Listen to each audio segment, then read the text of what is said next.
for the United Nations International Youth Day, officially August 12th. And today we have youth from around the world. We're going to be going through and introducing each other. And I'll start off with myself. My name is Castro, and basically I consider myself a humanitarian, an entrepreneur, and somebody who's a steward of the environment. I was an undergraduate at the University of Central Florida, and there I actually helped to co-found what is now a youth-led movement that's growing not only across the United States but around the world. And with a nonprofit organization, Ideas for Us, we continue to work with youth leaders like everybody on this call and green professionals to basically facilitate positive environmental change and sustainability in our communities. Over the years, I've worked with the National Wildlife Federation through the Clinton Global Initiative at the U.S. Department of Energy level, and really our hope is that we can use these experiences to share with youth like you all around the world to help solve some of the integrated challenges that we're facing. And just recently, as was stated a little earlier, we had the opportunity this summer of going to the United Nations Conference on Sustainable Development, Rio Plus 20, as well as the World Youth Congress and UN Youth Blast. And there we had an incredible, unprecedented time where we, literally were able to speak with thousands of youth from hundreds of different countries.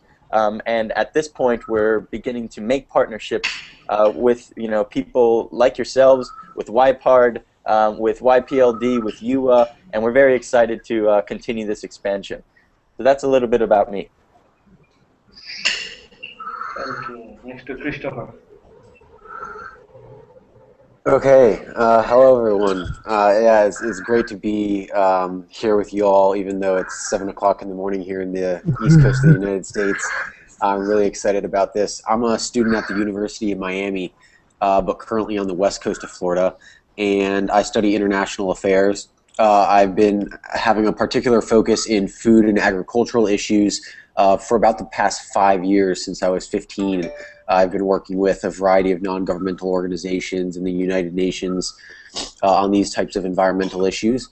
And just this year I've joined up with Ideas with Chris and Clay in their incredible network as the Director of International Partnership Development to start helping our movement expand internationally, to partner and create new chapters.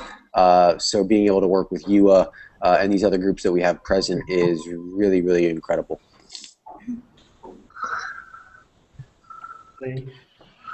Yes, good morning. I'm Clayton Ferarra. It's a pleasure to be here this morning with all of you. Like everyone said, it is a bit early in Florida, but that's all right. We certainly don't mind. It's an honor to be on the call with everyone. My area of expertise is somewhat broad, but I tend to center in with biology. I'm a classically trained biologist. I attended school here in Florida at an institute called Rollins in Winter Park, Florida, and am a relative newcomer to the Ideas movement. I've been part of it for a little over a year now. I joined in June of 2011 officially, and have just been unbelievably impressed like many of you have. I think that addressing these sustainability issues is an unbelievably important thing for all of us to put our energy towards, and also utilizing our youth to make these kinds of connections and put real change in place. One of the things that I learned and really had affirmed to me when I went to the recent Rio Plus 20 conference on sustainable development in Rio de Janeiro, Brazil, is just how important it is for NGOs, nonprofits, and groups like ourselves and the ones that everyone here already belongs to really be the vehicle in making this change. I think that the days of really looking towards our elders, our governments, and things like that to kind of leading the way in these changes is most certainly over, and they lack the capacity to do so. So it really rests in us being the vehicles of change and doing things and recognizing in our community what needs to be done, and that if we don't do it, no one will. So I think that that's kind of the spirit that leads a lot of us here, and just looking forward to the types of synergy that we can create from this call and other relationships. So thank you all for allowing me to be here. Hey, Hello, can you hear me? Yeah, hi. Perfect. I'm Yasir Niazi from Pakistan. I've basically done MBA from a local university, Bahir University, and after that, I joined Dawn Media Group. Uh, Suddenly, and after realizing my own skills, I entered the development sector, and now we are working as Hila. Hila means hope in Pashto. It's a regional language, and if we split it into four pillars or four areas, it's like hope, inspiration, leadership, and ambition. So we are providing this all these areas and all these motivational ingredients to the youth and to the needy people here in Pakistan. The main project, the basic project, what we are working on right now is the South Asian Youth Conference. It's the second conference, and the basic concept of this conference is to bring peace in the region, so that we may move collectively as one region, and we start thinking about not just our own country or our own resources, but we start collectively thinking about the region, so that we become a lot more resourceful. And bringing this conference to Pakistan makes it a lot more like a chain of conferences. So it's the second conference that's happening in Pakistan, and the third will move to maybe Nepal, or whatever country bids for it, or it can be Sri Lanka or Bangladesh or Afghanistan. So after completing these 8 conferences, what we'll be getting is to uniting the youth at a platform where they'll start thinking and will start talking, and they'll do initiative projects that will relate and that will end up into peace, and creating a lot more better environment to help others get into this peace thingy. So that's the basic concept of this conference. Roger. Oh, so it's me. Yeah, my name is Rachel Arinii. I'm Indonesian, but I'm based in Kuala Lumpur, Malaysia. I self-identify myself as a young feminist working on sexual and reproductive health and rights issues. So since I was 15 years old, we started the only youth-led organization in Indonesia working on sexual and reproductive health and rights. And now I work in a feminist organization named the Asian Pacific Research and Resource Center for Women. We are working in 13 countries across the Asian Pacific regions, and I coordinate a program for young people HIV/AIDS and education throughout the regions. But I am connected with YUWA because I also volunteer in Global Youth Coalition on HIV/AIDS since 2010, and Ajay Upreti is become the regional focal point for South Asia. So I became like aware of YUWA's work, and now I share apartment with one of your board members. So it's such a small world. And my interest is on enabling young activists from the global south to determine the next post 2015 development agenda, and we work closely with post-ambiguous process, post-international conference on population development process, as well as the Rio +20 process, and want to keep the discourse of sustainable development open, not only to focus on environment, but also to touch upon the social determinant of that issues, especially on young people's sexual and reproductive health and rights. So that's it. Fantastic. Yeah. And So, yeah, you can start, Tamara. so I guess it's my turn. I cannot see myself, so I feel a bit. But we can see. We can see you. Okay. Okay, my name is Tamara Guirao-Espiñeira. I'm from Spain, Galicia, but I'm living in France, and I'm the Secretary General of Young Professionals in Local Development, which is a very recent network, so a young network working with young people. And the idea is to be a know-how transfer platform for young people and experienced people. We have 4 strategic objectives. The first is to facilitate knowledge sharing and international and local development. The second is to empower young professionals with skills. The third is to create synergies on knowledge, on info, on best practices. And the fourth one is to create networks so as to promote young professionals, to enhance capacity building, and in conceived in an horizontal way. I mean, all stakeholders, universities, NGOs, private sector, public sector, etc. We have representatives in the European Union, in Asia, in Africa, but we are really willing to expand. So please visit eplypld.org. And the idea is a broad concept of local development. It cannot be limited to economics or to agriculture, but it has to be thought in terms of community. It has to be guided by a human right approach, so taking into account environment, energy, education, gender, culture, decision making, citizenship, and even food. So this local development strategy should take all dimensions in account, but above all, it should take people on board.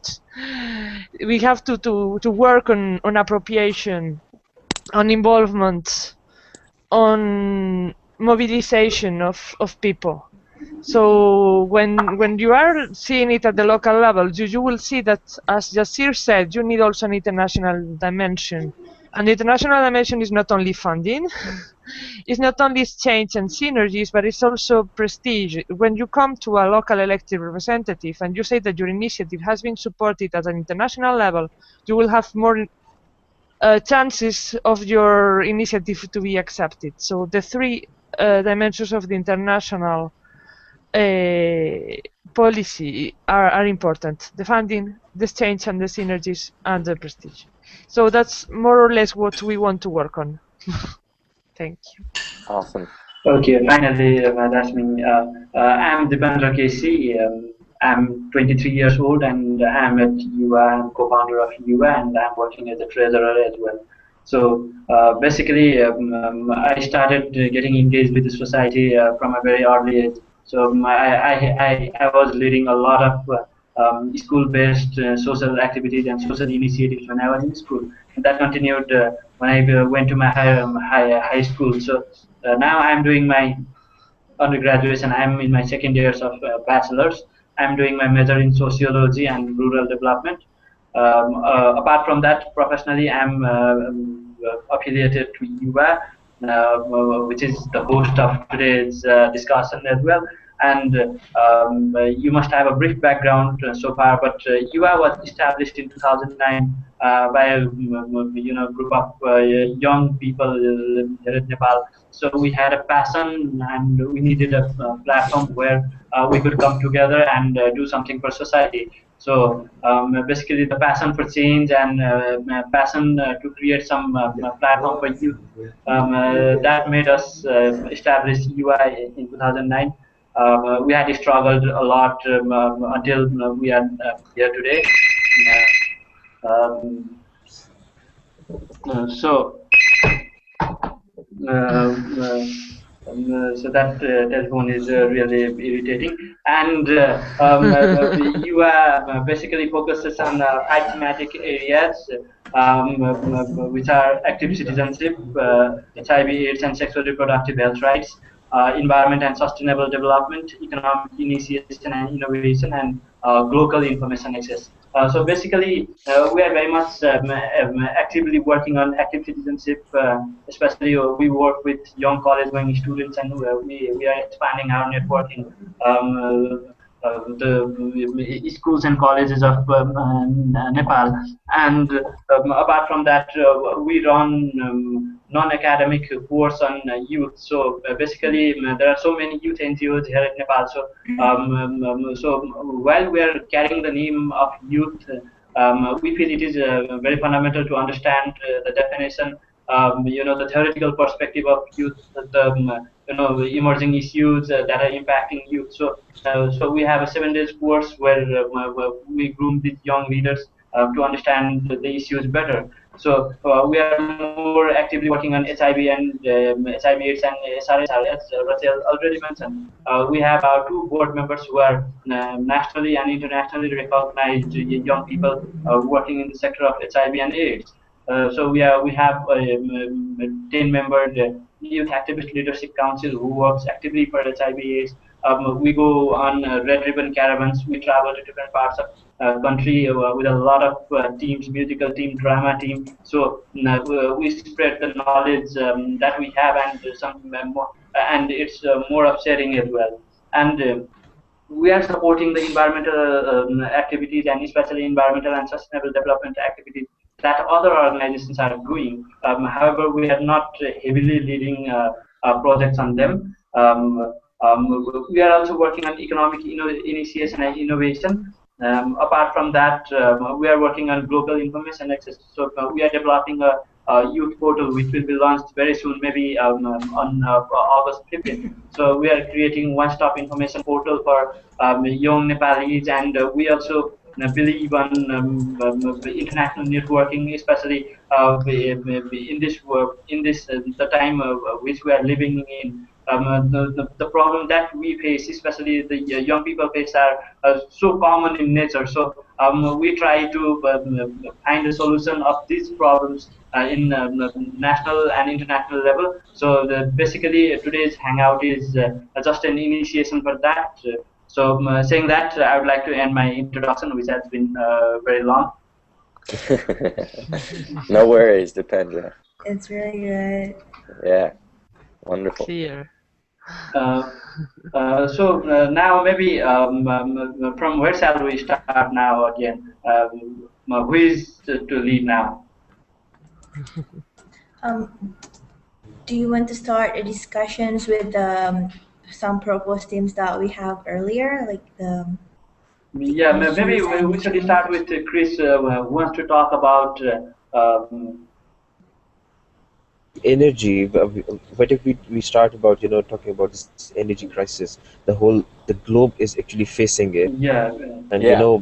the scarcity of resources specifically, and Sure. what initiatives have been taken and what initiatives should be taken, Sure. to make it a lot more resourceful. So I guess it would be a lot better if Chris gives his views on that. Yeah, And we discuss on that. I'd love to.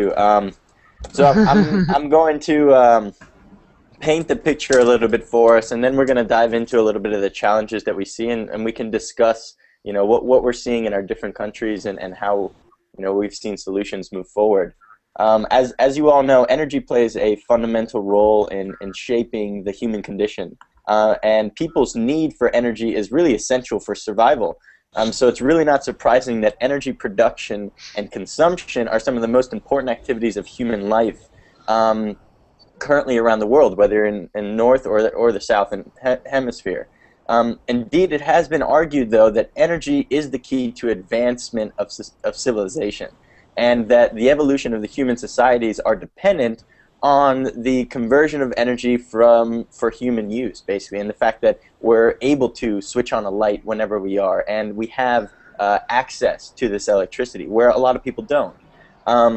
So few people basically have questioned the assumption that the standard of living and quality of life and of a civilization are proportional to the quantity of energy a society uses and is able to use. And if you look at the United States' energy use, which is way too far above and beyond compared to Brazil or even other South developing countries, you'll notice that there's a huge disconnect there. But really, there is this formula where energy and the access to it equals progress of a society, which eventually equals a sustainable civilization moving forward if your energy sources are coming from something that are renewable and that are sustainable. Now, to give everybody just a brief little background, as we look into the global perspective of energy right now, just about 80% of all of energy being used, and that includes buildings, that includes industry and manufacturing, and that includes transportation. The majority of this is coming from fossil fuels, as we know, and three main sources, one being coal, one being oil, and one being natural gas, which is steadily growing very, very quickly. So when we dive into the challenges, you all said it perfectly in that one, resource depletion, and the fact that our resources are one of the major parts of this. Our current sources are built off of finite resources, and there's only a certain extent at which those easy resources are attainable. And obviously there are implications to our society and to our environment for doing things such as mining for coal and tar sand oil and deep water drilling, obviously. So that's one major problem. The second major problem is fossil fuel subsidies and the fact that there are these large corporations that are continuing to drive our status quo and our addiction to these sources by really lowering the true cost of fossil fuels. And a lot of governments, including the United States, is one of the biggest proponents, is we fund this industry to lower the price so that everybody can go to the gas station and everything's $3.50, when really the true corporations. One of the third major challenge that I'll raise is energy storage, and the fact that these technologies that we talk about, the solar, the wind, the geothermal, although they're renewable, they're intermittent in that they're not constantly making power like a nuclear power plant or a coal power plant. They are making power when the sun is up and the wind is blowing. So one of the major problems we have right now is a mass-scale electric vehicle infrastructure, or even an infrastructure to store this electricity. Because a lot of the times when wind is blowing, it's at night when people are sleeping. So if we can find a way to store that energy and use it during the day, now we've effectively used a renewable source of energy. At this point, we do not have a storage capacity for a commercialized scale where we're powering cities off of this. It's very difficult. Last two, all raised. One is population growth. Okay, at this current rate, energy sources being used, we will need 4 to 5 planets to sustain our demand and expected growth by 2050. Okay, and this is basically research that's gone back for years. And the whole point is that we continue to steadily increase billions of people on this earth. And by 2050, in the next 40 years, we'll have 2 more billion people. If we continue at the current sources with coal, oil, and natural gas, which are finite, we're going to begin to see many, many devastating problems and newer technologies, right, like hydraulic fracturing and tar sand oil, that are very hazardous to our environment and to our human people in order to get the same source. So population growth is a big deal, because if we can somehow keep that population from growing at the steady rate, we can try to transition a lot easier. The final thing I will say, and I'm sorry for being long-winded, is climate change. Obviously, we are rising CO2 levels beyond what we've seen in history, and it's predominantly coming from anthropogenic combustion of fossil fuels. We're basically using these fuels, and the byproduct of it, we're not taxing, and we just think that our atmosphere is our sewer. And that happens to be a very substantial problem that now is leading towards things like the record heat waves we're seeing this year all over the world, the floods and droughts that we see in certain areas, the fact that our oceans are acidifying because we have too much carbon, and oceans are a carbon storage. The fact that our ancient forests are disappearing and topsoil is eroding, and there are a number of different problems and challenges we're facing, and they all kind of go back towards the altering of our climate because we're using these fuels. So I wanted to throw a couple of those challenges out there, and also get your take on other ones that you all see, and then we can share some solutions that we've seen. Yeah. Basically, I was just about to raise that point that we have to, gauge it, or we have to, weight it, or balance it at a gadget where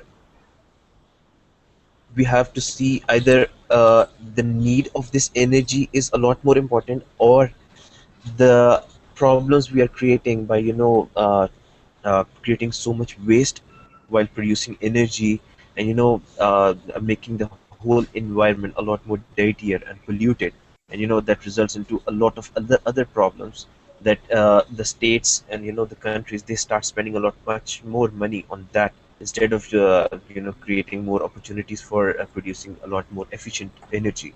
So a greener energy is the need of the time. because we have already wasted a lot of resources of this globe, of this planet.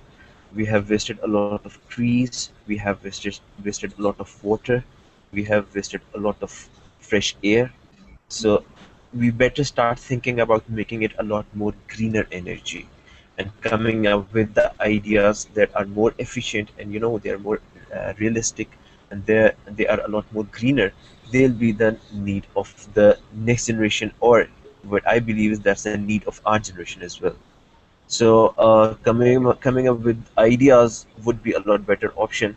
The input of youth, as it always as it always be, uh, is to come up with a very fresh, concept. It may be not workable in at a small scale, but if we start discussing these options with the groups online, or like as if we are here, and we start thinking and we start discussing projects, and we start discussing ideas, multiple plans.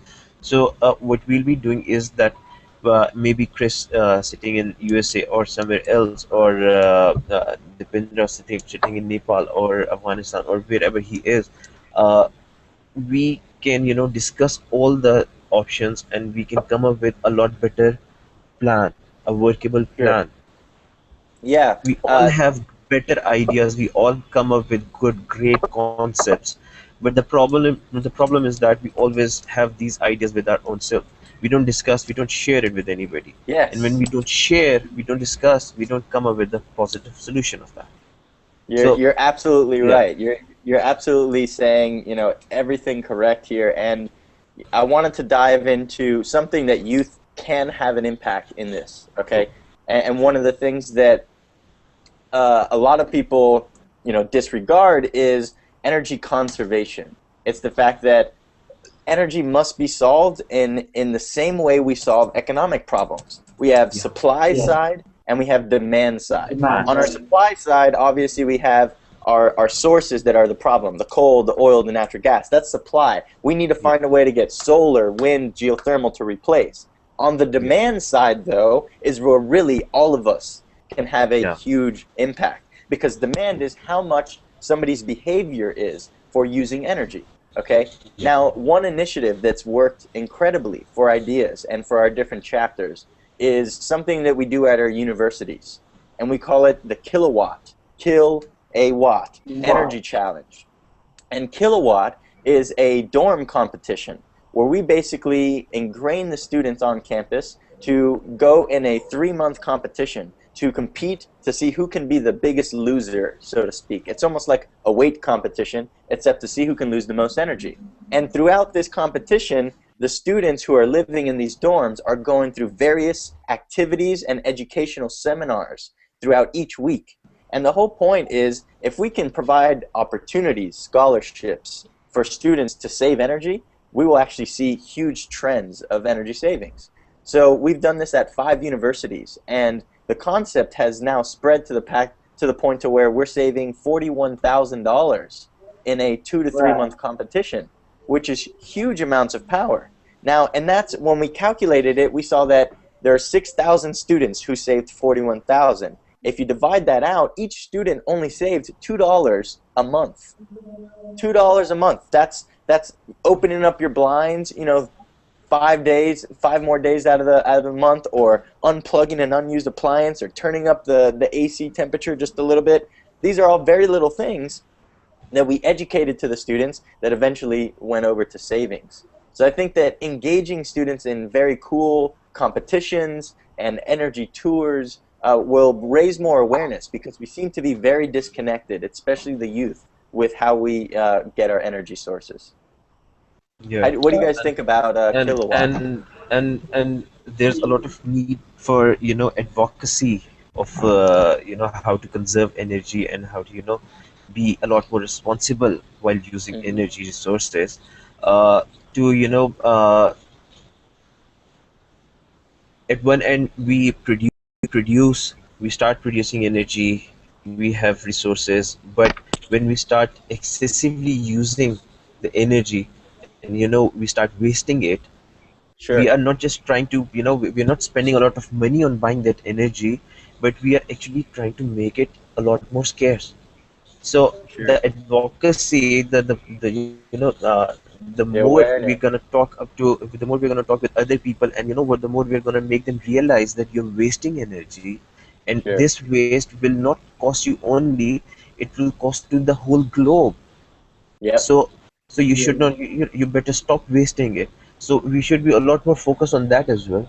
That we start counseling them. We start doing focus groups, discussions on it, Yeah. and come up with a lot more ideas, promotional material or something of that sort. So to minimize the wastage of energy. On the other hand. I really Yeah. agree by your point that like advocacy is one of the most important areas that we have to explore. And I really think that the consumption pattern and the consumptions can be one of the way to address it. But according to the World Race Report in 2012, inequalities is one of the issues that is happening throughout the globe. And basically sharing the hello. Oh, he's Yes. dropping the Hangouts.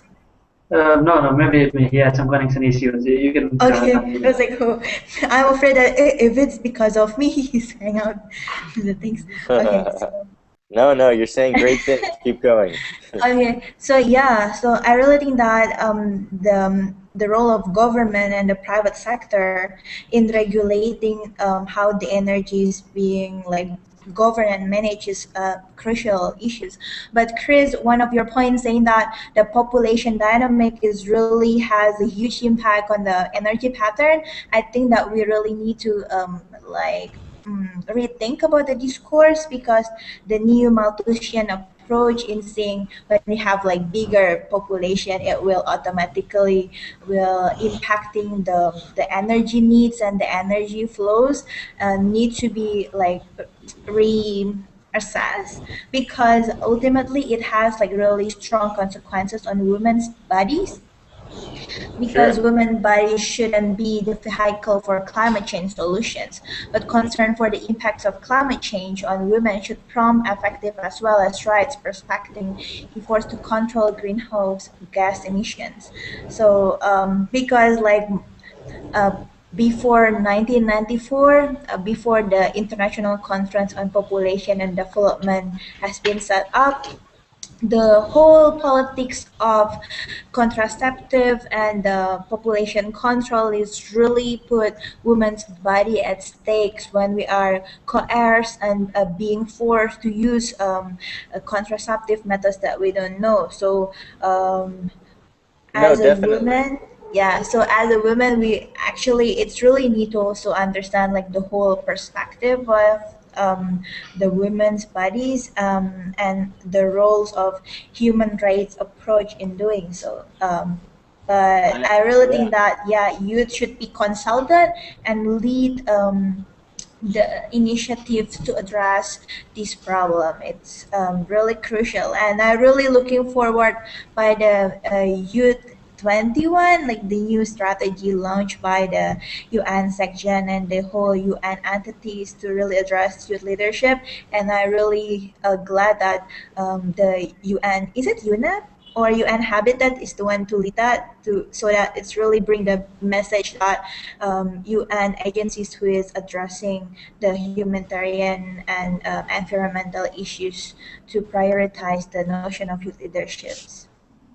Yeah, and that was definitely a great tie with population Yeah. kind of control, and definitely, obviously, contraception and different ways of hindering women from having children is definitely not the I right mean, path that we want to take as sure. far as. Yeah, it's not about like enabling women to have children, but it's also to give space for women to decide whether to have or not to have children, when Yep. and how they do that. So yeah, keeping that in mind because I think it's really interesting linkage that can be politicized further. Yeah. Oh, definitely. And That is an interesting connection, especially the energy and women.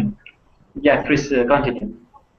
No, I think it's fantastic that you bring this up, and you know, finding a way to understand the connection or the parallels between socioeconomic status and then the number of kids is a huge thing to understand. And the fact that a lot of women around the world, it's not really their fault that they're not educated about you know, reproduction and some of these sexual education experiences, and that's exactly what you're helping to do. And they've shown that the level of degree of education for a certain person drops the number of kids that they actually have. It's proportional. So the smarter the people are and the more educated women are, the less kids they actually have in countries around the world. So the hope is that we help to solve a lot of these very pressing challenges like resource conservation and, you know, and climate change by literally educating women around the world and just people in general, men and women, to understand that you know, population has gone to a point to where it is exceeding some of our capacities to live at our current standards, and that by educating others we can really help to reduce our impacts growing into the future, you know, 2040, 2050, as you know, sustainability is looking at that future mindset, and so I think that that's very crucially important. Sure. Good point. Basically, I would like to add something. In the syllabus, what I believe is that in our syllabus, it should be, you know, given a name of a subject or a course, or, you know, or a special coaching or training on how to parent, because ultimately every youth, every single, or in if not every, at least 70-80% of the population of this globe are going to become parents. So they should know how to teach their children, how to behave with them, how to, you know, uh, make their life a lot more learning experience.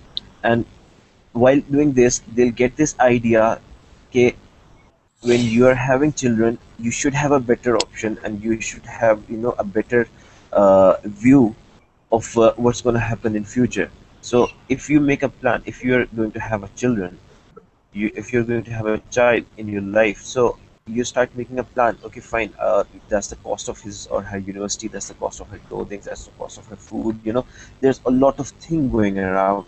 And when you don't think about these things, you keep on giving birth to children.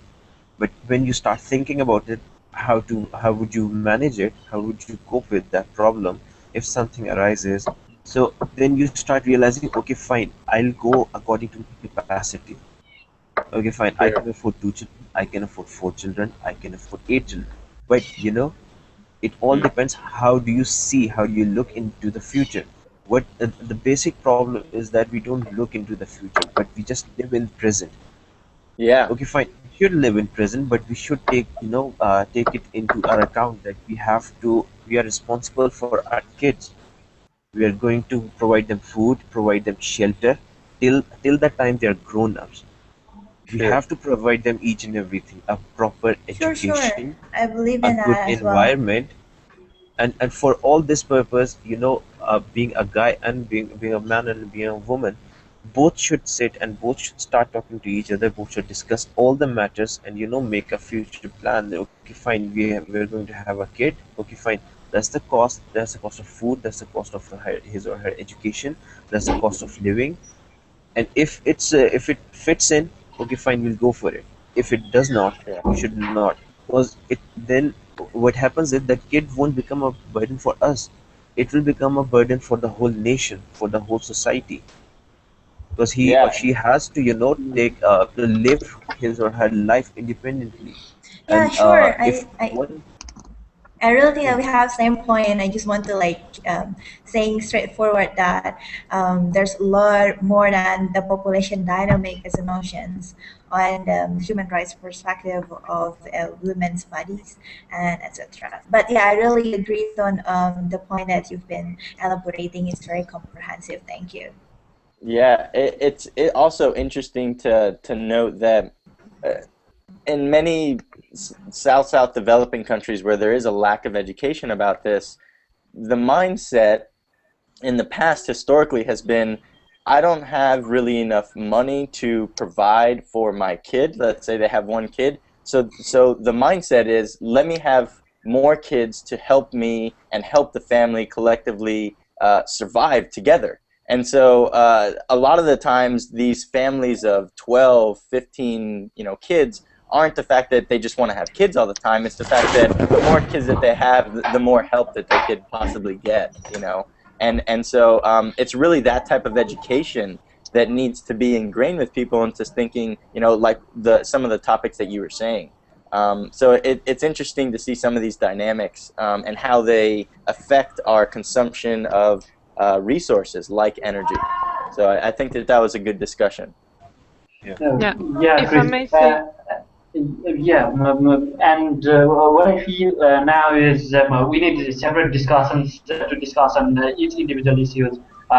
We are 7 people sitting here, and each of us have a different issue to be discussed and to be sorted out. So maybe in the coming months or coming weeks, let's schedule the discussion again, so that this team and more people they could join the discussion, and let's be the part of solution, and let's start discussing the problem that we face in a regular manner. That's my personal suggestion. And there was Tamara, she was going to say something. Yeah. As the interventions from Yasir and Rachel demonstrated, you always have to look at the bigger picture. So energy will affect to gender issues, will affect to environment, will affect to social issues. So the question is not how much energy do we spend, but how do we spend it, and for what reason, and should we choose better uses of the energy so as to be adequate to the real needs of people. And second, you're speaking about social behavior change, and Yasir said that it was important to make people aware of that it's a world problem. I'm not really on the same line, in fact. I think that when you say it's a world problem, above all, when you're in a southern country, you will say, okay, it's the northern problem, they will solve it. You have to go to the local scale and show the persons that what they are doing is important for their community, to their city, to their neighbors. Not only the world scale. The world scale is important, but local scale is essential. Okay. Yeah, it's more like think globally and but act locally. So if we have a better global picture, global view, then we'll start acting at the local level. Yeah. Yeah, if I'm sitting in a room where I have everything around me, if I start thinking at the local level, I'm very happy with that. But when I'll start thinking about someone who's standing outside, having no resources, having nothing in his hand, then I'll start acting on it. So what I was trying to tell everybody was to have a look at the whole globe, the whole planet as one unit, and then start acting at our local vicinities. So as an individual, I'll try to evaluate myself after a few years, that what sort of initiative I did, and what was the result, and what was the outcome of it. How did it help the whole globe, the whole people around me? So my actions here will affect the whole globe, the whole problems circling around the world. So everybody who's wherever they are, they'll start acting locally, but the outcome will be a global impact. Global. Yeah, no, you both make some incredible points, and I want to also dovetail on that and say that many of the challenges, many of the solutions in addressing the universal access to energy, because we all touched on that. There are 1.3 billion people around the world who don't have access to electricity every day, which is a big deal. That's 1/7 of the amount of people on Earth right now. So in order to hit this universal access, one thing that Tamara said is we have to look locally, and we are not going to have a silver bullet for energy in the short-term future that we see here. In the next 50 to 100 years, there's not going to be a silver bullet. What there will be is a integrated network of different technologies. If you're in an area where solar is being used and being able to power yourself, you will use solar. You're not going to put up a wind turbine where there's no wind. But there are areas that everybody can utilize and use the resources that are harnessed, whether it's hydropower or geothermal, and at the same time collectively powering each other. And I see that the way that we're going to power and transition our world is going to be that way. Is local action to see what we can develop and harness in our communities to power our needs. And that's very important, what's just been said. Thank you, Chris, for the wonderful topic, and thank you everybody for that. That was a great discussion indeed, and I really look forward to discussing more on this in the days to come. Maybe if now let's move to Yasir. If you have something very particular to share or something very interesting to share, maybe we should start from you now. Yeah. Another very important factor is the issue is education. Providing good education to everybody, because what we believe is that education is for everybody. It's a human basic right. So providing education, as in our country and in our region, it's a lot more like a developing or underdeveloped area of the world.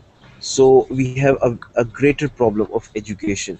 We don't have a proper well-maintained syllabus. We don't have a proper, well-organized system of education. We don't have good resources available here.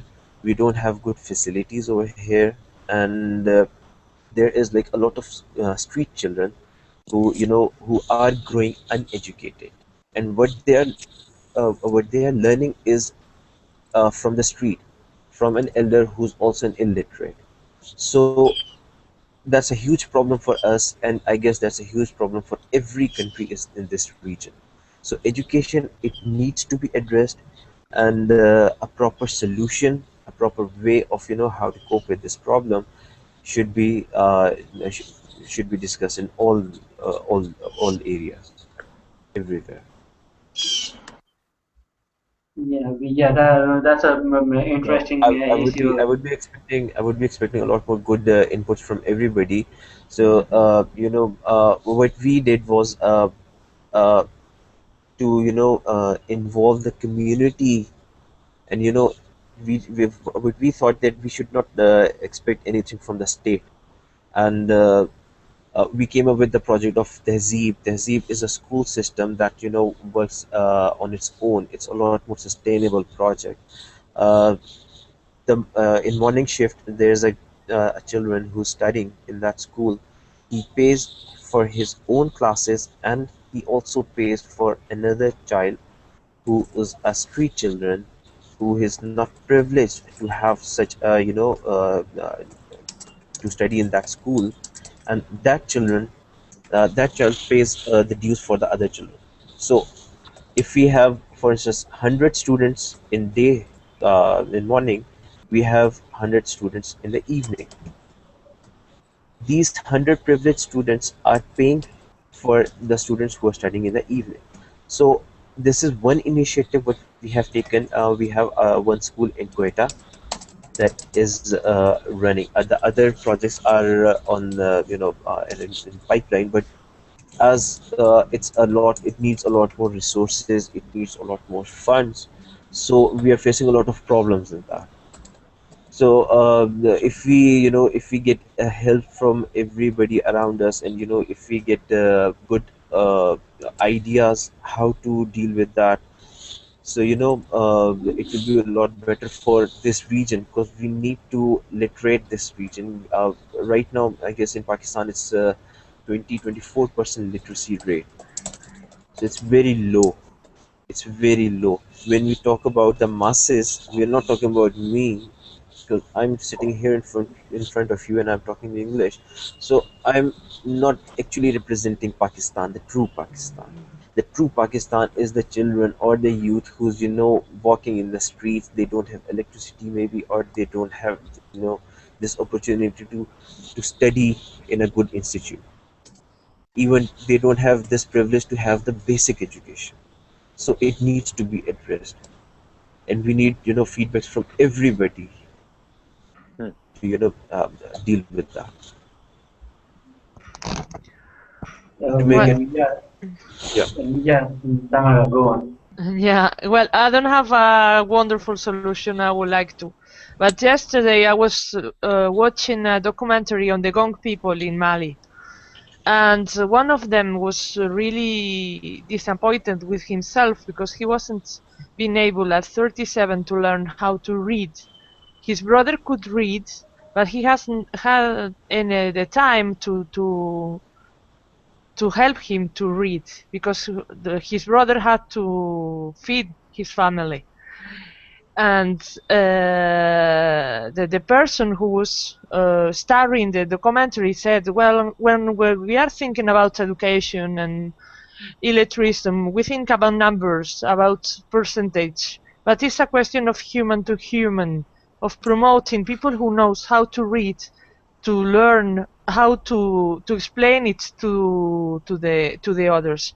The second thing, and I want to know, Jasir, is that there are more, and I know that Rachel will smile, there are more women and girls that don't go to the school than boys. And many times it's because they are charged with the task of water or agriculture, of childbearing, etc., etc. So in your case, do you have a proportion of how many girls go to your initiative? Jasir? Well, this problem is being faced by both the genders. It's not a gender-based thing. Education, the education usually what is being provided here is of a very low standard. The state-owned institutes, they have their infrastructure all over the Pakistan, but the problem is that they don't provide good quality teachers, and they don't have a proper, well-maintained and updated syllabus. That's a huge problem on states end. The problem what I'm talking about is about the street children, and this is it's not gender based. It's a very normal thing. When you'll go out, you'll see three girls moving around, and you might find of 3 4 guys moving around. They're doing nothing. So what we are talking about is that these children need to be educated. These are the people who are less privileged, or who don't have enough resources to afford their education, because their priority is to fill in their bellies first of all.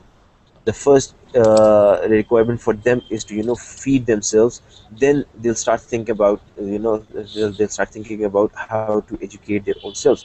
So on one end, what we have been working on is to deal with the state-owned infrastructure, so that everybody who is the children who's going to the school should get the better opportunity to have an upgrade education, not just the old syllabus that was being taught to my grandparent, and now it's also again being taught to me. And I'm living in a life where when I talk to someone, and then I start realizing, okay, fine, this is a very new thing to me. So uh, first of all, we have to deal with that. The second problem is that the street children, who are they are not being guided. They don't have any guardian or any support from anywhere. So as a part of a community, as an individual who's living in the society, I should start taking an action. I should respond to that, and the Tehzeeb project is basically our response to that situation. So Yeah, we need, when I said that we need inputs from everywhere, from everybody. We need inputs on both the sides, like the how to encourage the state-owned institutes to become a good institute, and how to encourage and facilitate the street children to have basic education at least. This was, and up till fifth grade, it's not a gender-based problem. Every girl and every boy, if somebody is going to school, then every girl and every boy is going to school. If if there's a house there, if there's a family, nobody is going to school, then it means that nobody is going to school. It's not gender-based problem. It's basically economic problem. It's basically advocacy problem. We have to advocate. We have to educate the elders to encourage their children to become a good person, to become to have education, and we have to educate the teachers, especially who are teaching in state-owned schools, because that's a huge problem once again. Because their attitude towards the children and their attitude towards the student is a lot more different, and that demotivates the student to go to school. So these are the areas, these are the problems what we have, what we want to deal with. So in this area, we need help from you. Yeah. Thank you, Yasir. Actually, the problem that Yasir is saying are the common problems that especially we people at South Asia we are facing. It's almost similar. The case is almost kind of similar in Nepal as well, and the case is not much different in India as well. The problem with street kids, the poverty, the vicious circle of poverty, that is creating a lot of social as well as economic, and ultimately that has ultimately resulted to political instability, especially in the nation like Nepal. So we need a concrete solution, especially as a young people, as a young blood. There should be some ways how we can look at to the solution of these kind of problems. Recently, maybe Christopher, you guys are very well known to teach for America. So the concept has been replicated here at Nepal as well. So there are people who want to go to teach to schools, and there are organizations who are doing that, and there are so many organizations who are working for the street kids. So there are so many organizations who are working for the children of whose parents are in jail, and they are supporting the children of those parents. So there are so many social institutions taking shape here in Nepal as well. And what I feel is regarding the education system, especially the syllabus and all. Exactly that is the same case here in Nepal as well. My dad studied the same curriculum, and I'm studying the same curriculum. We don't have much difference, and the education that we get, that is, that does nothing except migration. That is migration of all the students with higher degrees. So we have migration a lot here at Nepal. Similar, I guess, similarly the case there in Pakistan.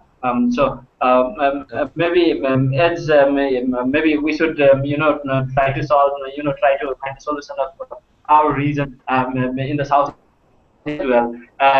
Having said that, I would like to move to I don't know where should I move, but I feel if there is something Tamara would like to add, or there is some issues that she'd like to raise. Yep. One thing I would love to add on is that when we talk about sustainable projects and the sustainability of any idea, we went to a lot of organizations and public sector organizations, and we even went to development sector organizations, international donors and funders. What they have been telling us was a lot different from what we were expecting from them. They told us to come up with an idea what they believe was sustainable, and the idea was to just give these children vocational trainings, And if there's a guy, if there's a children who's working at a plumber shop, they'll teach him how to, become a good plumber. If there's a guy who's working at a mechanic shop, they'll teach how to become a good mechanic. What we believe is that if I had this opportunity, if I had this right to do masters in business administration, then that child also has this right to do masters in business administration or whatever he or she feels like. So the sustainability, what they how they define is a lot different from what we believe it should be. So bringing the youth together and making it a collective effort, we actually trying to come up with a more positive, a more approachable, and a more realistic initiative regarding Yeah, education. that's And a great point, and I think most of the solutions that we're going to see are going to be institutional. It has to be Yeah. something that the public system is going to change. Now, that being said, I do think that youth don't have to wait for the institutional system to alter it. And something that's helped us is I look back to when I went to Rio. I was a part of 3 days of action projects in the favelas of Rio de Janeiro. And as you all know of favelas, they're very, very underprivileged children, like we're saying, poverty-stricken. They do not have access to education, electricity, water, etc. And so if you go a mile down the road from this favela, there are mansions on Copacabana that are literally a mile away from millions of people who are in underprivileged areas. And it keeps this socioeconomic status completely divided. It keeps the people in favelas staying in favelas for their whole entire life, and the people outside continuing to progress through society and get these education.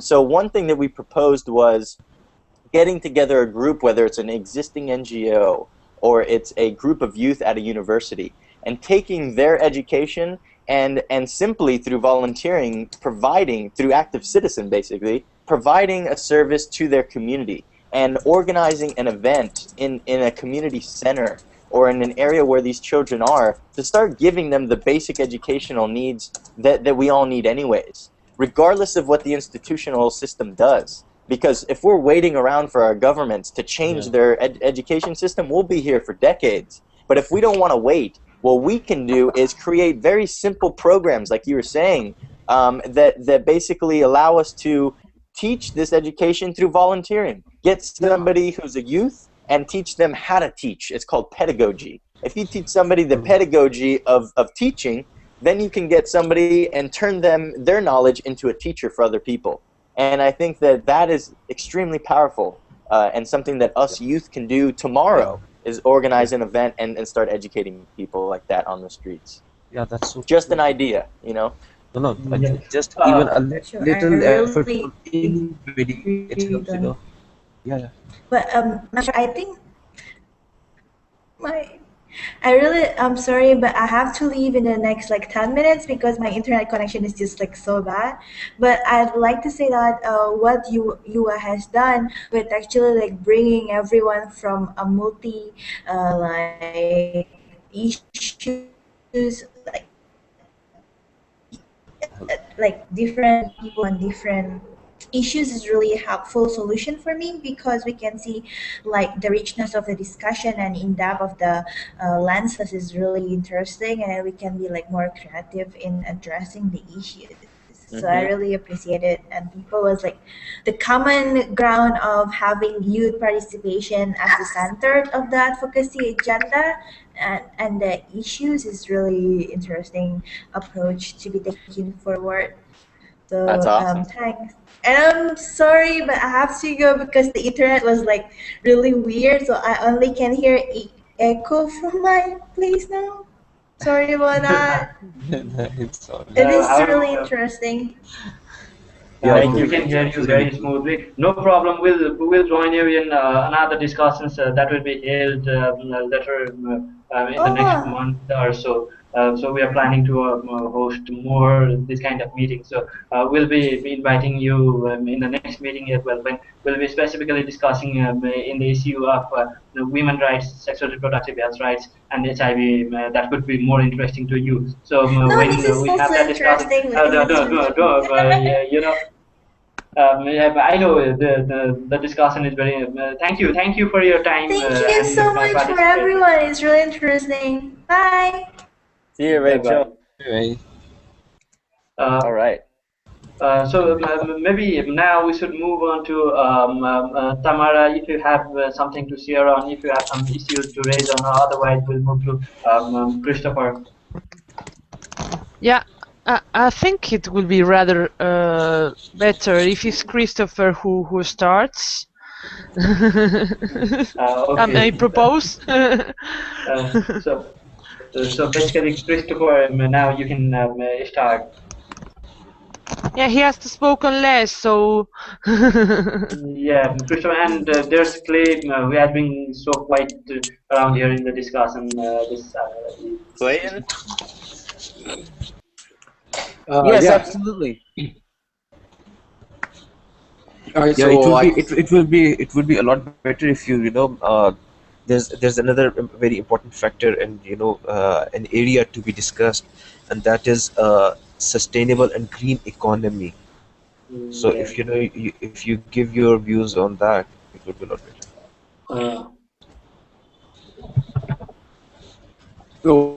Dipendra, did you want me to start with some of the agricultural issues, or were we? Yeah, the issue that you said you'll be presenting now. Yeah, absolutely. No, I've been a little bit quiet, but it's been so interesting to hang around here and listen to what's going on. It's really great. So my focus is food and agriculture, and there's a couple of key issues that I'm going to bring up here. I think it was really great to hear you all talking about in the beginning of this discussion about Malthusian traps and population growth and this kind of thing. Because it actually does have a lot to do with agriculture as well. And there are a lot of major misconceptions right now about where we currently stand in the world of agriculture and where we need to go. We do know, and a lot of people hear this idea that by 2050 we're going to have 9 billion people in the world, which is true. We're approaching that very rapidly from the 7 billion that we've just surpassed. But there's this very common notion that we're going to have to, double, triple, quadruple our food production to be able to handle the 9 billion people that are going to be alive in 2050. But this is something that just really isn't true. The average human being needs about 24 to 2,600 calories per day to be able to survive. But right now, the world is actually producing about 4,600 calories per day. So we have more, energy-wise, in terms of caloric content, we have more than enough food produced in the world to feed everybody. So when people go hungry, it's not because there is an actual shortage of food. It's because that they do not have access to food. So we have to very much look at our distribution channels, our markets, how are we getting this food and how are we growing the food and how is it accessible to people. For instance, the United States wastes 50% of its entire food production. How do we get major developed countries like the US to stop wasting all of that food and be able to shift that production into the developing world where it's going to be needed most? So the first major issue then is sort of public awareness of this idea that we need to get away from the idea of more food, but this idea of better quality food. Because as we've seen this industrialization of food throughout the Industrial Revolution, where we've so much focused on, okay, we need to produce more and more food, and we need to start mechanizing our agricultural methods, it's really pushed us in the wrong direction, because now we're making too much food and it's becoming less and less nutritious. And that leads into this next point, that agriculture is really fundamentally intertwined with climate change. So one of the major downsides to the industrialization of agriculture is the excessive use of fertilizers and pesticides. And there's one key why this is such a big issue, and that is because the excessive use of fertilizer absolutely destroys our natural soils. So as we know, global changes in the levels of CO2 as they continue to rise are contributing to global warming. Now, normally grassland, pasture lands are what's considered a carbon sink. Soil has this tremendous natural capacity to absorb carbon dioxide from the atmosphere in a process called sequestration, to literally remove it from the atmosphere and store it in its organic matter so it does not contribute to global warming. However, once we start using fertilizer over and over and over on the same land, it actually causes a massive decrease in the amount of organic matter that exists in the soil. So after a couple of seasons of fertilizer use, there will actually be less than 20% of the organic matter that originally existed in that same soil, which means we're now killing this, our Earth's natural capacity to control climate change and global warming, and actually making our soils and our grasslands contribute to climate change rather than help us out. So we need to see that this is a major fundamental issue, and people don't often make this connection between climate change and agriculture. And what we can also see, as well as with this idea of nutrition, is that with every degree increase in global temperature, we see a 10% decrease in nutritional quality. So not only does a decrease in organic matter in the soil mean less carbon can be sequestered, it means less biodiversity and life exists in the soil, it means less nutrients, which in turn means that we as humans are consuming less nutrients as well, and that's why we're starting to see all of these new diseases like diabetes and high blood pressure and cancers, and these conditions that we didn't have 100 years ago is coming from this poor nutritional quality. Along that same line, and I'll make one major point about sort of connecting this with human health, something that has gone along with industrialization. Once we wanted to start producing more and more and more food, and as we see global socioeconomic mobility increase, as we see more and more people move up in the world, have higher and higher incomes, there's one immediate effect. As soon as people start making more money, they consume more meat. And this means that we need a lot more meat production, chicken, beef, whatever it may be. And that causes some serious problems. And I'll use beef production as a good example. To increase beef production, we soon realized that we couldn't actually, feed all the cows that we needed on regular pasture land like we should be doing. So what we do is we feed them a corn or grain-based diet, which is completely unnatural for a cow's digestive system. It's actually very, very damaging for them. And we hurdle them into these extremely dense pens that I'm sure you guys have seen imagery of. But what happens is that putting them into these very, very filthy, contaminated, compacted areas, along with feeding them this diet that is completely unnatural to their biological processes, means that they're very vulnerable to get sick. So what do? We inject them with tremendous amounts of antibiotics. Here in the United States, 70% of all antibiotics that are produced in a single year go towards livestock, not human beings. That's nearly 30 million pounds, which is absolutely tremendous. And what we're seeing now, and we have scientific studies that show this, is that these antibiotics are being transferred into the meat that we consume, and our human bodies are actually breeding antimicrobial resistance to these antibiotics, which means that the antibiotics pharmaceutical companies are producing to help protect us are actually becoming less and less effective for our bodies. So bacteria and viruses and diseases in the real world are actually mutating and adapting against these antibiotics that we're pumping into our animals. So they're less effective.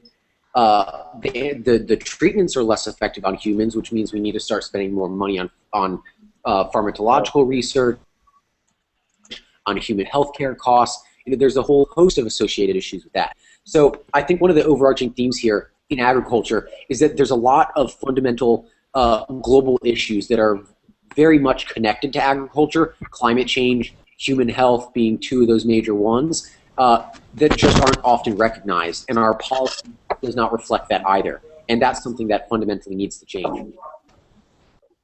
Fantastic.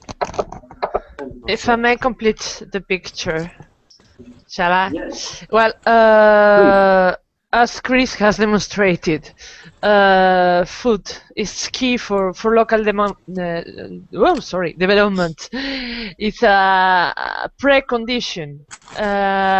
You haven't made the difference between food security and food sovereignty, and I think that's very, very interesting, because food security, it only means that the food exists. But food sovereignty means that each community has the right to choose its own system of production, which I'm sure will be more respectful with biodiversity and the soils, and the transformation of the food and the access and the system of distribution, which will be adapted to each community, facilitating local economic transfers.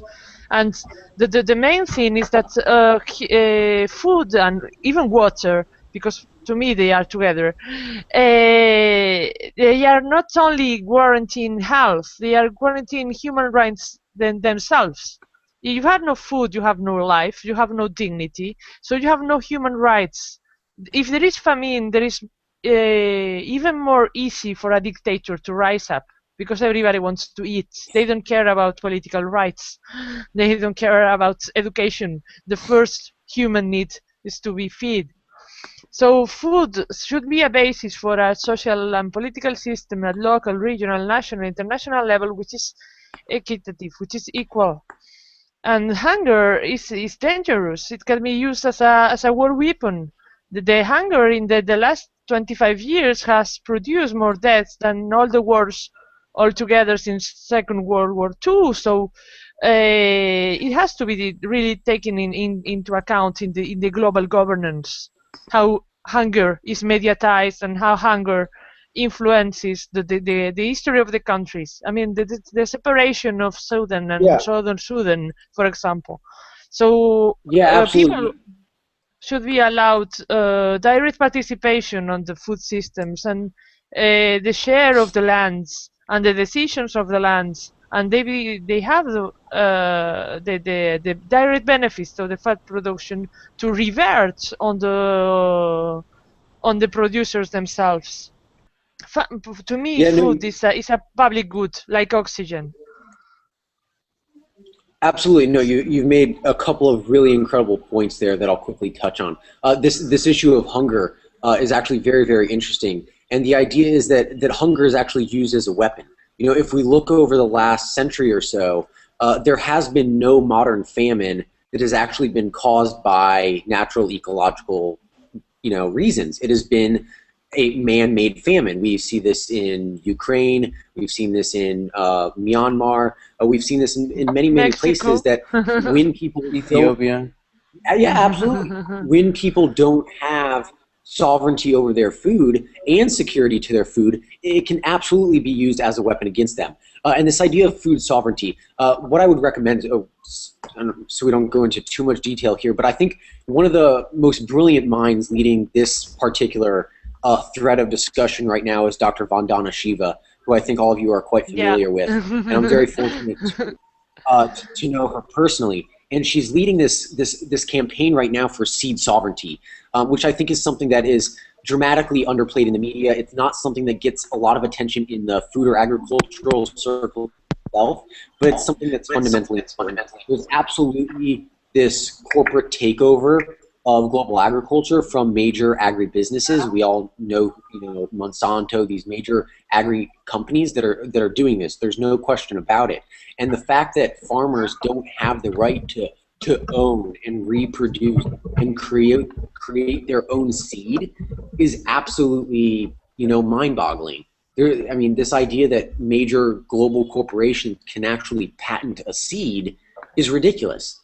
Seeds come from the earth. We don't own seeds. We don't create seeds. Farmers have to have their own right to be able to breed them and to be able to, to live off this, to sustain themselves. So you're absolutely right. Seed sovereignty and food sovereignty as a whole absolutely has to be brought into this discussion, and that definitely needs to be solved, I think, largely through policy to prevent a lot of these, disadvantaged farmers from being taken advantage of. So yeah, that's definitely a huge issue. Yeah, this morning I was sorry for taking the word, but this morning I was reflecting on, okay, we have this information and ideas on, but how can we translate it into youth action? So I was listing a few, and one is really related to what you were, Chris, saying on Bandana Shiva and the green gold. So the knowledge is really, really important. Young people can be the ones to work on the recovery of these traditions of seeds and how they are planted and how to enrich soils and so on. And this knowledge has to be shared and has to be increased by comparison with other traditions. They have also to take into account the social construction that surrounds agriculture in communities.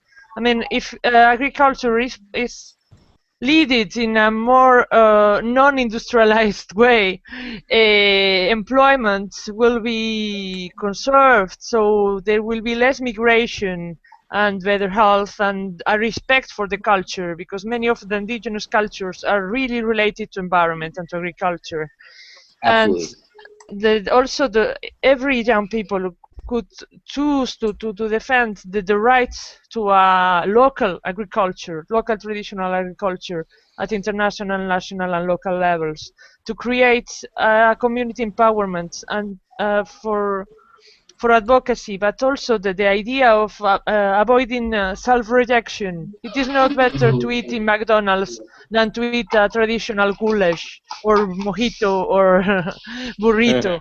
And we have this, sorry for the US guys, but it's like I feel it, that we are feeling like our food is not proper, your food is better and McDonald's is the best, and we have to cut somewhere, you know what I mean, cut somewhere this idea of the American, Northern American dominion.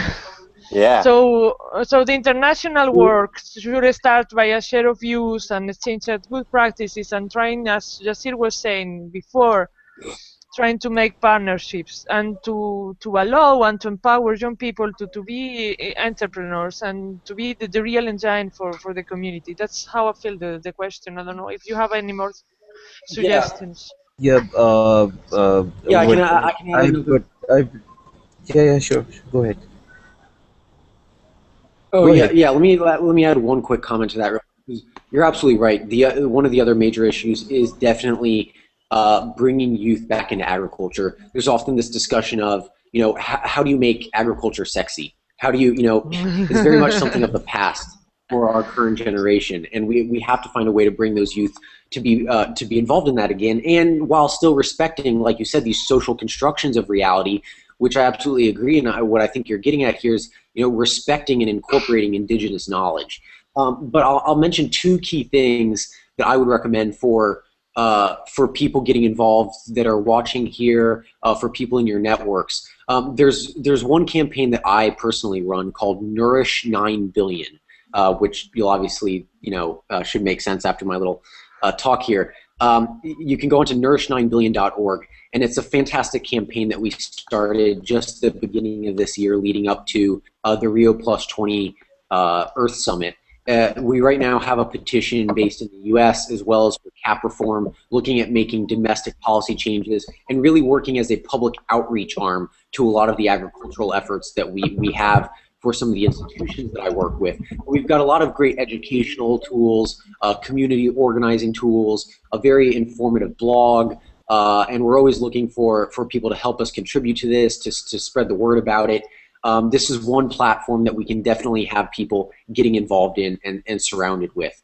The other one that I would recommend is one that Vandana Shiva is launching right now, which is her seed sovereignty campaign, which is coming into the U.S., is really going to be ramping up these next couple of months. And I would very, very highly recommend looking into a report that she just published called Health Per Acre.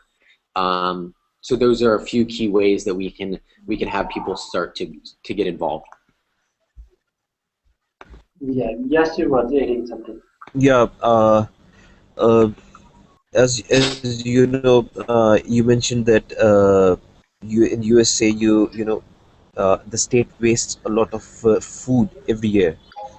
That means there are like maybe every country wastes something that they are producing sufficient. They're producing in a lot of number, excessively they're producing it. So being a youth organization, or being the future elders of this world, what we can do is that we can link up with the trade organizations, we can link up with the different chambers of commerce, and other organizations, where we can help them out. Okay, fine. You have, for instance, you have 100,000 cows. They are going to be wasted this year because they are surplus for you in USA or wherever you are. But here we need them. We need them a lot. There's a lot of demand of it because it is scarce here. What we can do is that you share that information with us, we'll share that information with the chamber, and with the importers and other trade organizations who may start investing in that. So what will happen is that the organization, a corporate organization, will contact another corporate organization in your country, and then they can find a solution to it, and they can make it a trade. My organization, my country's organization, can buy that food from your country's organization, and the food will come to our country without being wasted, and the scarcity will be at least minimized according to this. It's just an effort, just an idea. We can systemize it, we can make it make it a lot better, a plan, make it look like a plan, or at least we can find resources, or we can at least share that. Okay, fine, in Pakistan we have loads and loads of chicken, we have excessive chicken, or we have for instance excessive wheat or something of that sort. So what we can do is that in your country, if that product is scarce, so you can talk to any chamber or any corporate organization. They can directly contact our country and do the trade. So the basically what we'll be doing is we'll be trying to manage the food so that as many as possible we can try to feed as many as possible people around the world. That's what I think. Yeah. Christopher, if you have something to add, I have very less to add on that. That is completely a new topic for me. I was very excited learning about all those. No, I'm glad you appreciate it. I think there's some good points there, and unless anybody else has something to add on that topic, that might be a good segue into our next section. Yeah, maybe we should move forward to Clay. We have been very quiet throughout the discussion. Maybe Clay, this is your time now.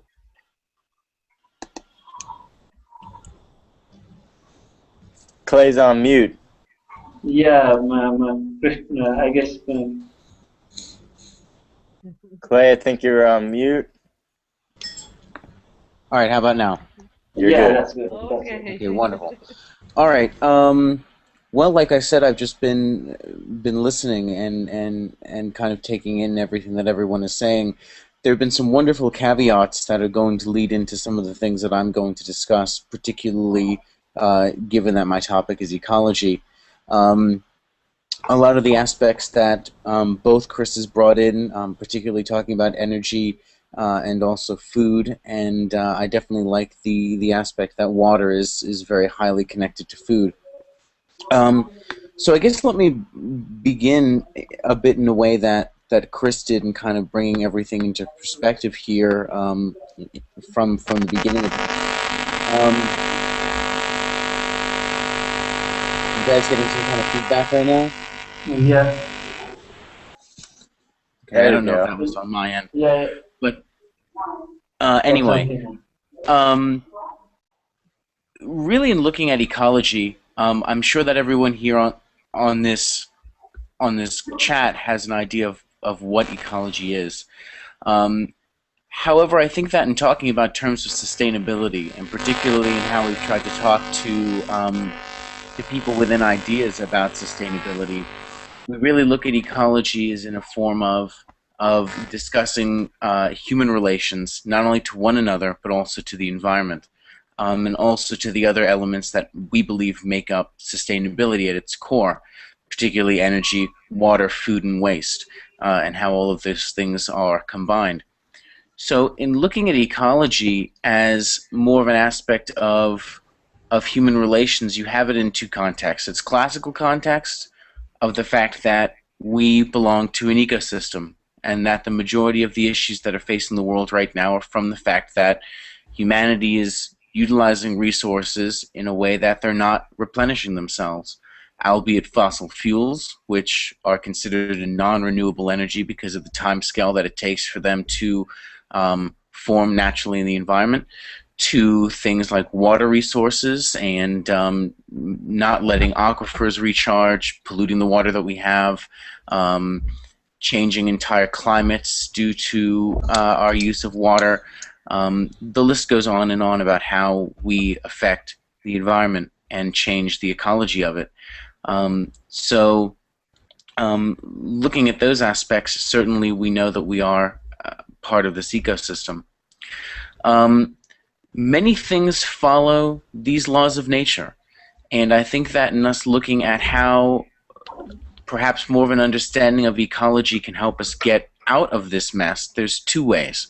There's a theoretical way of looking at things as almost a form of innovation, which I think is very important, and I'll get into in a moment.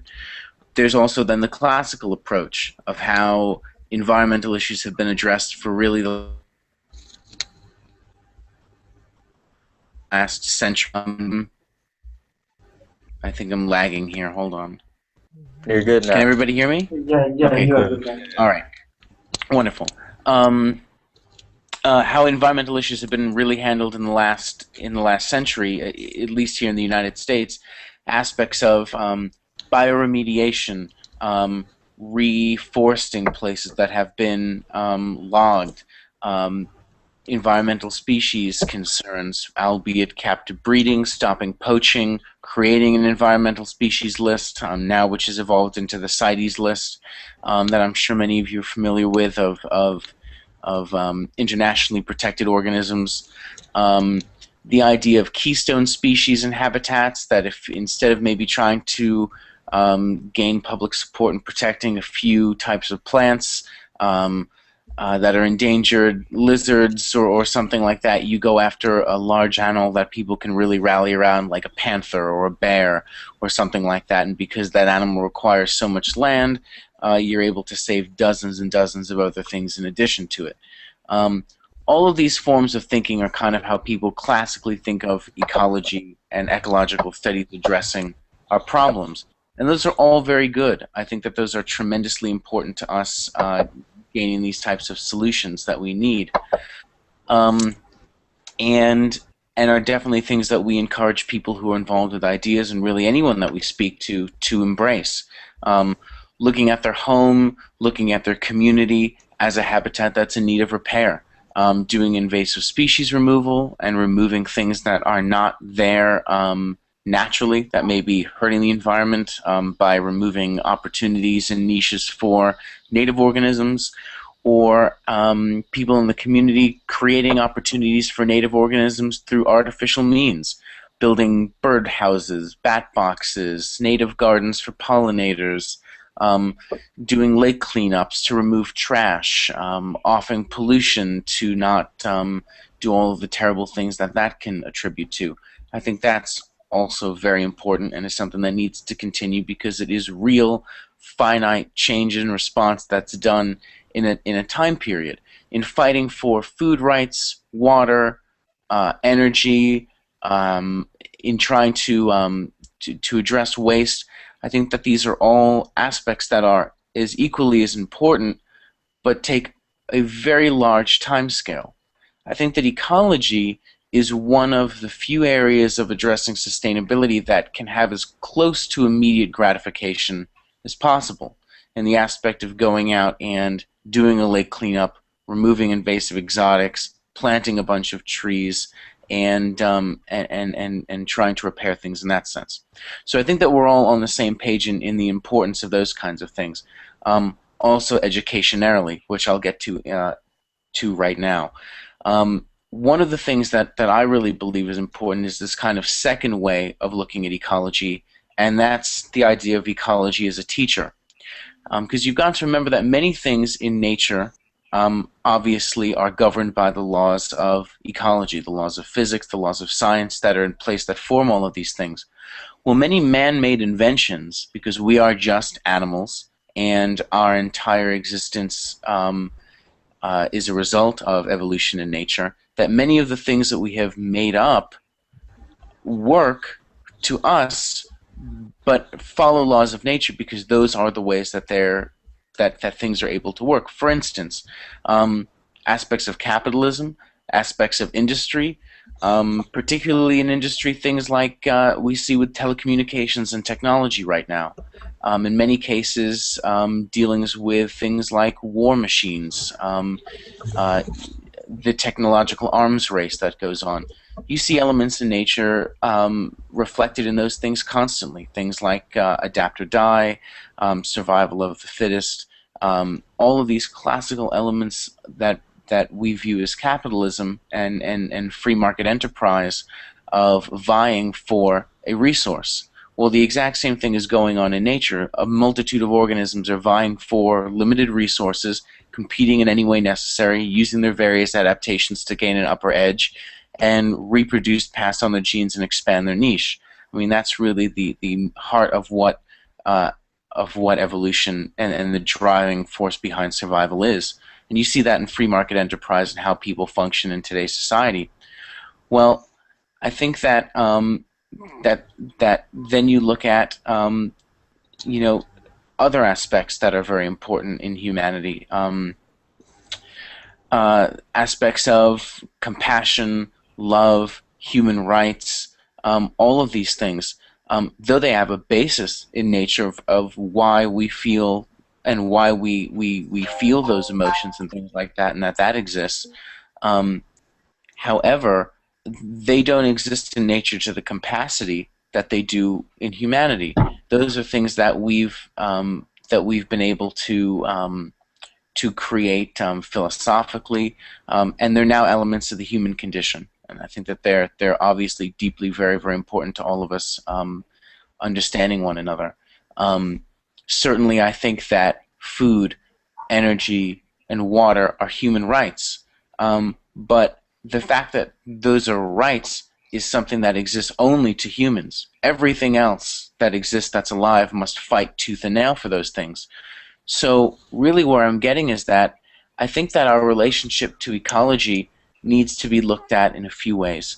It needs to be looked at in the aspect that we have these ecological goals in humanity that are more of an aspect of how we relate to one another. What we're really trying to do is transcend nature here. We're really trying to escape from the elements that make us animals. We're trying to realize that we have the means to provide resources to everyone on an equal level, and we're fighting for that.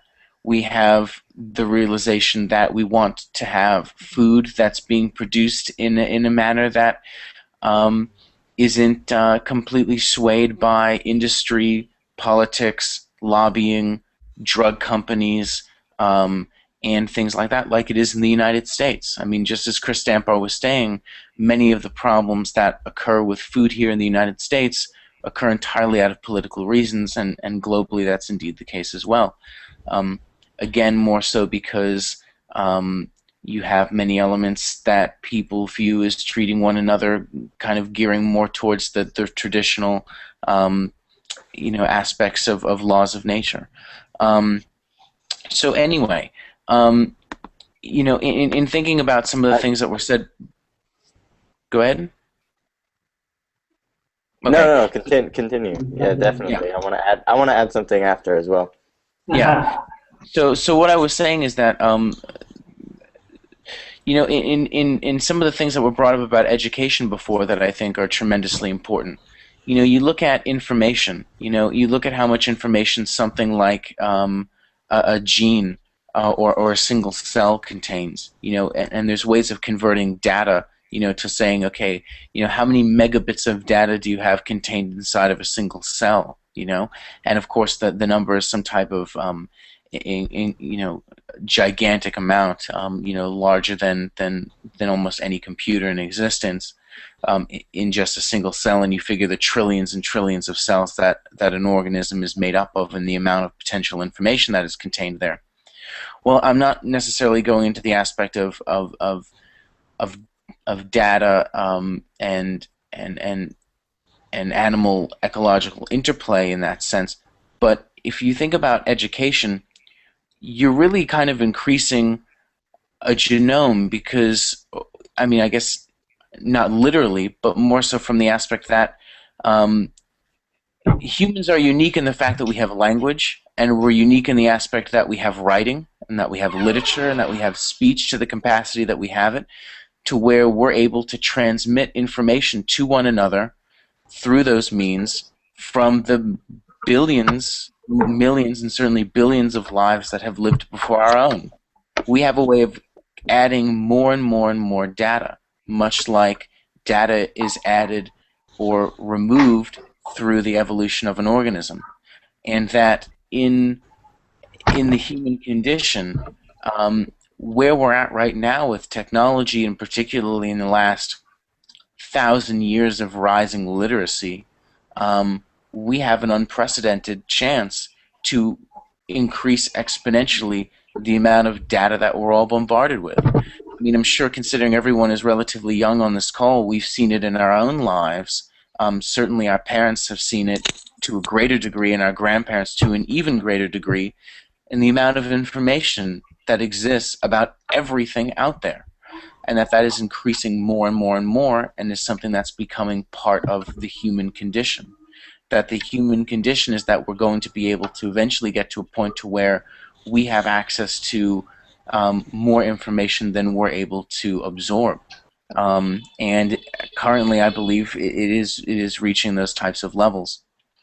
So in looking at ecology and how we fit in not only with nature, I think that it goes into the classical sense of the fact that we're using far too many resources with energy, water, food, and waste than the planet can handle, and that addressing these issues isn't necessarily about saving the planet. It's more so about saving this human condition and our ability to relate to each other in the way that we want to. Because if we're not able to manage these resources, we will never transcend to being able to escape these laws of nature that are particularly unfavorable. I mean, I am a biologist, certainly, and a full evolutionary one at that, but I don't want humanity behaving guided by the laws of nature and evolution. I think that when you look at some of the worst conflicts that have occurred in recent history, many of those ideas of treating humanity in those fashions of survival of the fittest and adapt or die and all of those kinds of things lead to terrible things. So I think that looking at these ecological issues and making sure that we're able to survive as a species is an incredible human rights issue, because if we fail at this, if we fail at meeting these challenges of energy, water, food, and waste, the future is not rosy at all. I mean, it's going to be a very, very bad thing that our generation is going to witness, because these things will come to fruition within our lifetimes of everyone on this call. And that massive starvation, a lack of energy, a return to a time when things were not favorable. People always talk about how dangerous modern life is, and how everyone has guns and people are being shot left and right, and certainly that's something we've dealt with in the United States in this past month. We've had a kind of an unprecedented amount of civilians going on rampages and violence and things like that, which is just terrible. But there's a particular psychologist and philosopher from Harvard named Steven Pinker, who I had the pleasure of meeting, and when I spoke to him, we were talking about this aspect that people seem to think that things are getting increasingly violent today. Well, that's not the case at all. Things were far more violent and far more chaotic in the recent past, even just 500 years ago, even 200 years ago or 300 years ago.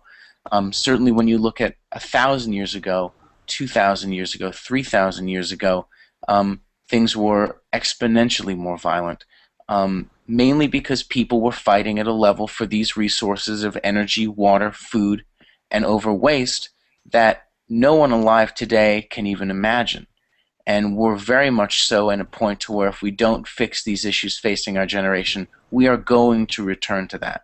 And that, to me, looking at these ecological things, that's really where it's come down to, because the Earth will survive. It survived multiple meteorites, it survived supervolcanoes, it survived tsunamis unlike anything we can imagine, it survived plate tectonics and just lava spilling out of the ground and mass extinctions, and life has survived. But humanity won't. We won't survive another 100, 200 years in the state that we're in right now if we don't address these issues. So I guess I'll leave because I've kind of gone on a bit of a ramble, and I definitely want to hear your take on things. But for me, and looking at things ecologically, it's twofold. The first fold is continuing to treat ecology in the way that it's been treated for the last 200 plus years, in the aspect that it's our greatest chance for instant gratification when it comes to sustainability. Reforestation, protecting biodiversity, protecting endangered species, increasing opportunities for native wildlife, those are all very, very important things and need to continue. They're incredibly important to humanity's understanding of the world that we live in. But there's also this aspect of looking at ecology and understanding ecology as being a way that if we understand it, we can understand the elements that we don't want in humanity, and that we need to transcend those elements, and that can really put us on a greater plane to living in a society where food is available as a right, energy is available as a right, waste is something that is not just thrown in the streets, because people have a care and an understanding that we're all interconnected, because that's really what sustainability is. It's about understanding that everyone is connected, and that as long as that there's injustice for one person, that there's injustice for everyone, because it may not exist for that person now, but it has just as great a potential to exist for them later on in the future. So I'll take your comments and I'll go back on mute. Thank you.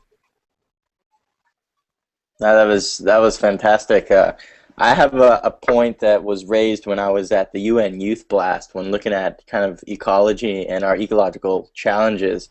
And you know, one of the major things was the fact that our GDPs and our countries around the world are predominantly and obviously, you know, solely focused on the economic profit and value of a country.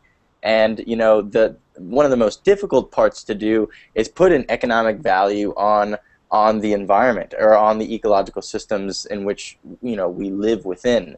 And that happens to be something that, you know, this green economy and the sustainable economy that we're trying to move towards will include, you know, something where we can actually put an economic value on an externality that manufacturing companies and that our major, you know, power plant distributors can relate to. Because as of now, there is no economic value on the environment and on our ecological systems. And unfortunately, our societies have evolved around the world to solely look at, you know, our growth of our country and the growth of our personal lives as having more money and success and financial resources. And that's obviously a huge disconnect, I feel, that we have around the world. What do you guys think about that?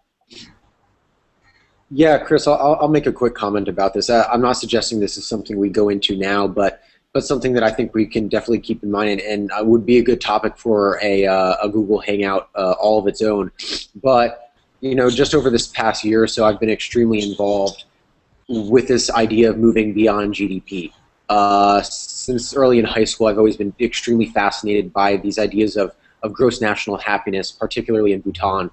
And something I was very fortunate that I actually got to attend the Bhutanese government's high-level meeting on happiness and well-being at the United Nations this April, where they're really making this major, tremendously inspirational push for countries around the world to move beyond this idea of gross domestic product to something that is far more able to incorporate social issues, health issues, whatever it may be, not just this pure economic statistic that really has almost zero reflection of really what matters in life.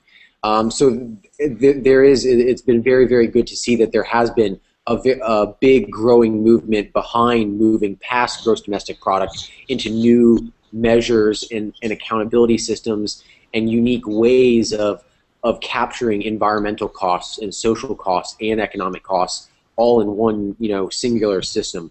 And I think that that's something that we really need to focus on in the future. I know that's opening a bit of a Pandora's box there of ways this can go, but so perhaps we should say that for another time. But I think that's certainly something to keep in mind.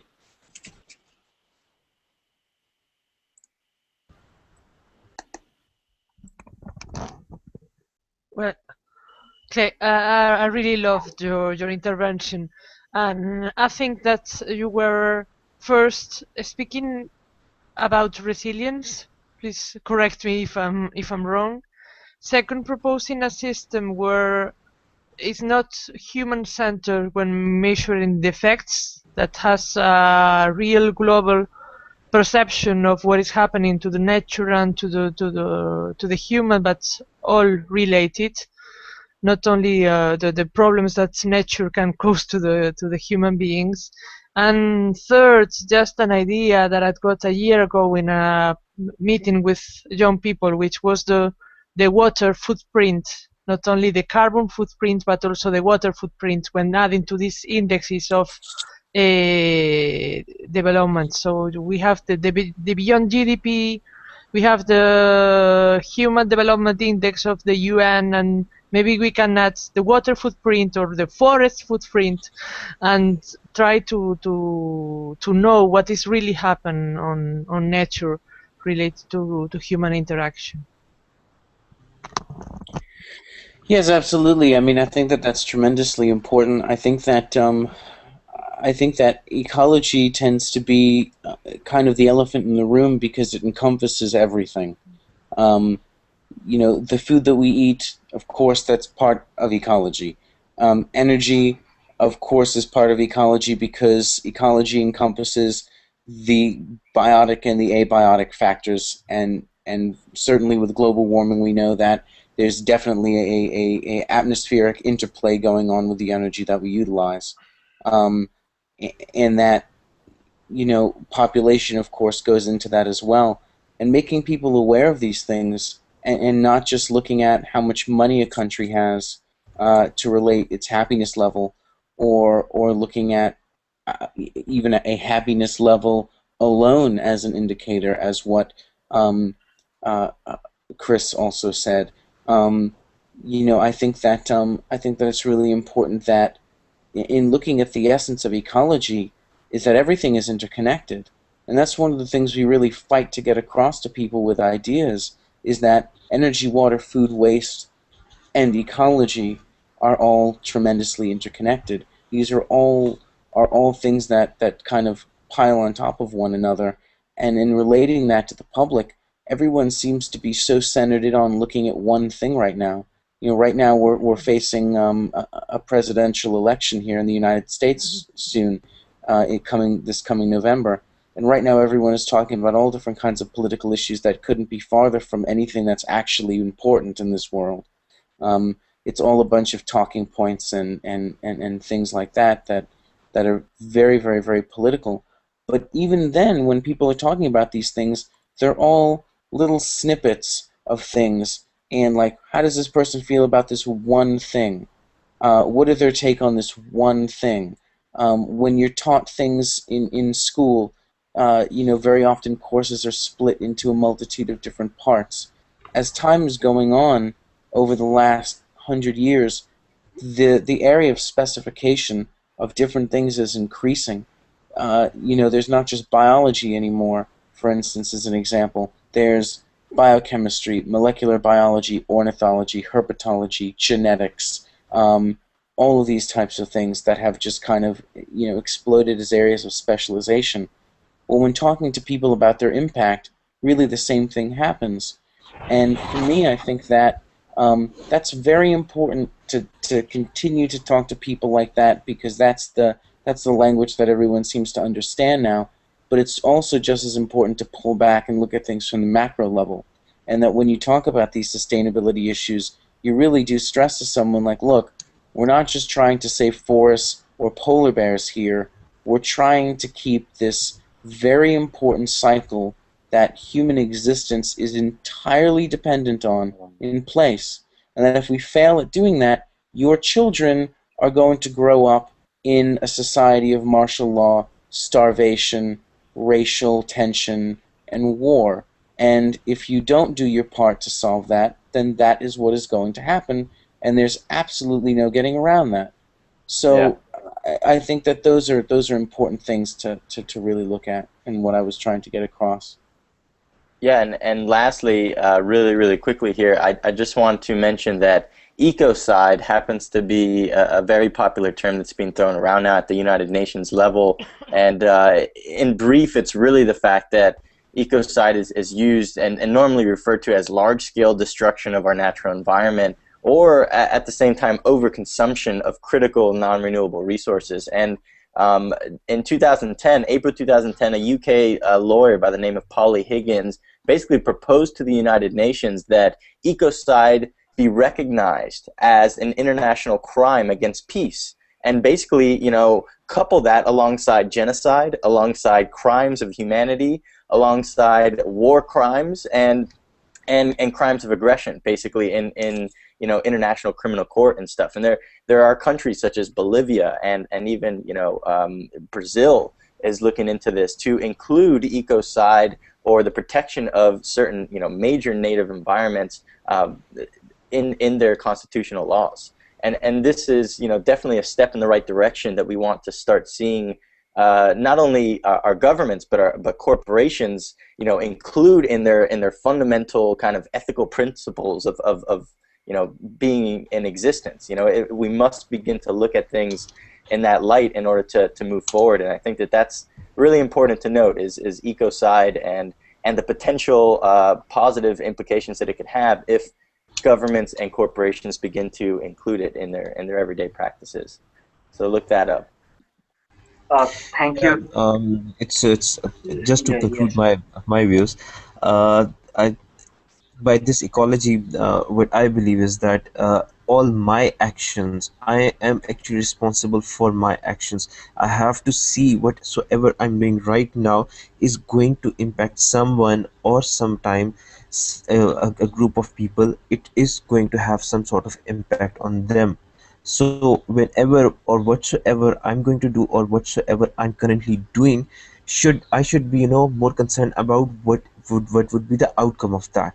As if I'm trying to produce some sort of energy, I should be more concerned about if you know, I start asking myself either this production process is a green process, or is it, you know, or is it making a lot of waste for the whole you know, planet.